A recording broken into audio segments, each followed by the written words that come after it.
Recent poll, ladies and gentlemen, 1 in 5 American college students now support Hamas and their war against Israel. Here to discuss is Asaf Romirowsky, PhD, notable scholar, anti-Semitic and anti-American extremism. And Asaf, nice enough to give us a couple of minutes. Welcome, sir. You know, we have seen this a lot. Nearly as many college students support Hamas as they do Israel, all amid this raging Middle East war, according to the new survey that I saw. What is the center of it all, Asaf? Give us a sense of what you're seeing here. Asaf is the executive director of Scholars for Peace in the Middle East. Give me a sense of what you're seeing and assessing. Tell us. Man, good morning. The ideology that you're seeing really is as a combination of anti-Americanism, anti-Westernism, and anti-Israelism, because American college students, really, and the whole college campus, has been hijacked for decades, where there's been a Palestinianization of the academy, and you've seen a steady dose of the flow of Arab money buying chairs and departments with the idea of creating a very clear narrative. We've seen billions of dollars of Qatari money, of other kind of Arab money that has come in with this clear intention that if you buy a chair or a department, you buy the politics in which these topics are being taught. In this whole entire narrative, Israel can do no right and the Palestinians can do no wrong. And so by the time October 7th rolls in, you've seen a massive zeal and adulation, as we saw by the terrorists and perpetrators themselves, on American college campuses, cheering and supporting terrorists, and actually supporting Hamas's actions and denying the rape, the maiming, and all the atrocities that we saw took place on October 7th. How much could be fueled when you see a Claudine Gay, the Harvard president, get before Congress and not really defining a stance as far as condemnation is concerned? I mean, how much of that type of situation that existed fuels this even more, Asa? Well, it's definitely, fuels and spotlighted more. I mean, the fact that the president of Harvard and Penn and MIT needed context for them to identify what anti-Semitism is, when on October 8th, and really, and weeks after that, they were going on the campus quad calling for death to Jews, a la Nazi Germany 1930, really spotlighted and shined the rot in the academy. Positively, the world got to see the stupidity and the fact that these university leaders cannot understand anti-Semitism for what it is, which is racism. And their entire commitment to fight racism for some but not for all. And anti-Semitism is Jewish racism. You've had a hijacking of the academy where really much of the ideology, I would say, is Marxist, the entire kind of victimizer mentality, similar to what the Soviets did back in the 1950s when they were also trying to hijack American institutions, what we call in the social sciences agents of soft power. And the academy is fertile ground for all of this. Yet, the world is still denying the atrocities, even when the evidence is full frontal in front of you.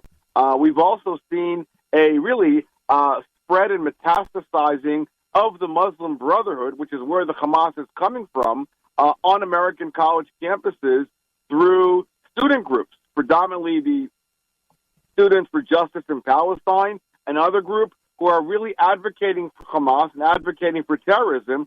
Professors are abusing their podium and forcing kids to go to pro-Hamas rallies. Otherwise, they will lose grades in their own classrooms. You know, I think part of the issue also is that sometimes people don't hear both sides. You know, students have certainly not heard both sides. They only hear that the oppressors are the Jewish people. You know, I mean, that's really what it's all about right now around this country. You have a complete indoctrination that has been going on here regarding the campuses. You have faculty and administrators, activists that have been out there And again, people sometimes need a history lesson. Sometimes maybe they need to go back to the formulation of the State of Israel, maybe even that of 1948 and 1967, the Six-Day War, the Yom Kippur War, a couple of years later. I think the history lessons certainly have to be reactivated in a lot of ways, and I think that has fueled this problem even more so. 100%. I mean, there are no historical anchors to any of this. I mean, these kids were born after 9/11 on campus. They don't remember 48, 67, 73, and so on. And so there's no historical anchors to any understanding. And really what you're seeing, to your point, freedom of speech has become a religion on American college campuses, but they make no distinction between free speech and hate speech.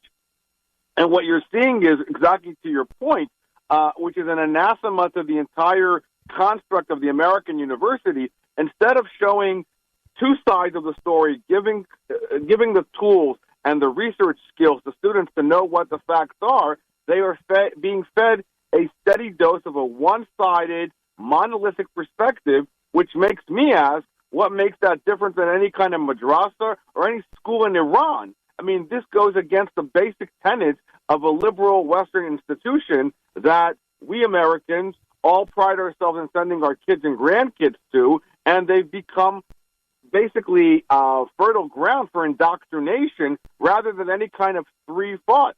When Alan Bloom wrote his book about the closing of the American mind, I mean, I think you should probably, if you had to write that kind of book today, you would see a total different scenario of how closed-minded and how ignorant the majority of the students are to the reality of the Middle East today. But they get a perceived reality rather than the actual reality. Well, that's what it is. And that's how, misinformation, when you look at social media, it's all about misinformation, right? And we talk about fact-checking and everything else. And in reading, one of these surveys, students just don't fact-check. They said that. That the information they're reading or listening about, the issues very often, they don't fact-check any of this stuff.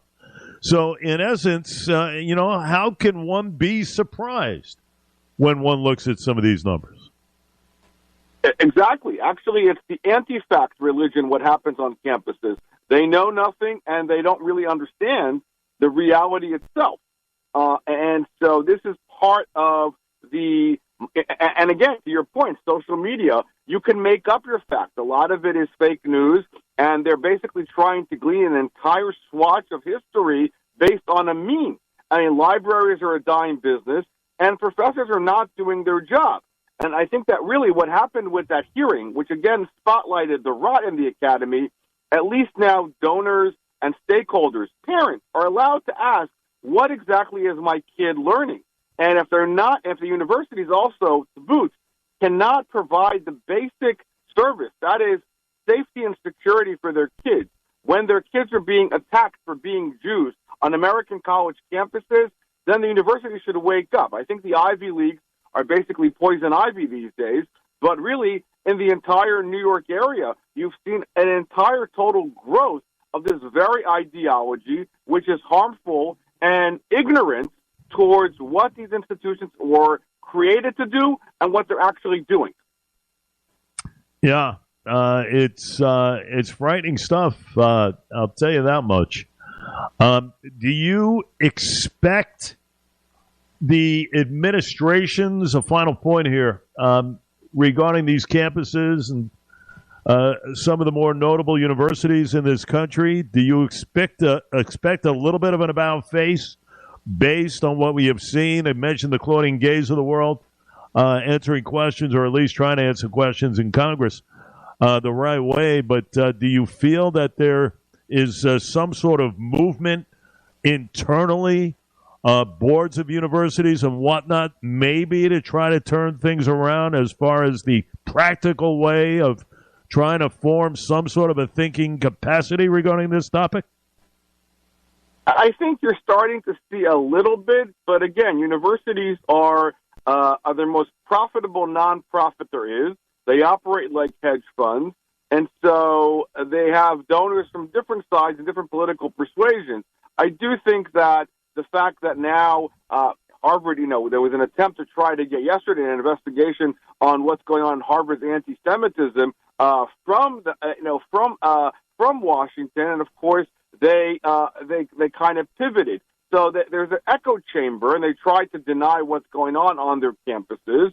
But I think if more pressure comes down as far as foreign funding, as far as what the admissions process looks like, what are they producing, and looking carefully at these institutions, especially in states that have anti-boycott legislation issues, and especially also trying to get universities to hold them accountable for what anti-Semitism is, adopting definitions of anti-Semitism on college campuses, because the portfolio of anti-Semitism on campuses lies within these DEI officers.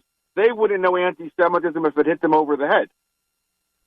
Listen, my feeling is that once these universities' coffers get a little dry, the defunding and everything else that will be taking place by some of the big donors out there, I think that's when it'll kind of turn around in a big way. Unfortunately, we know money fuels here. So, exactly. The ideology and everything else, the activism and whatnot, as soon as some of these colleges, feel slighted from a monetary, mindset, so to speak, that's when that ideology might certainly make a reverse course here. So something to keep in mind here, but nonetheless, what we have seen has just been astronomical regarding the numbers. Asaf, keep in touch with us, okay? Asaf Romirowsky, a notable scholar, of course, anti-Semitic, anti-American extremism. A very important discussion, the executive director of Scholars for Peace in the Middle East. You take care, and we thank you for a couple of minutes. Thank you so much. Have a good day. Appreciate it all.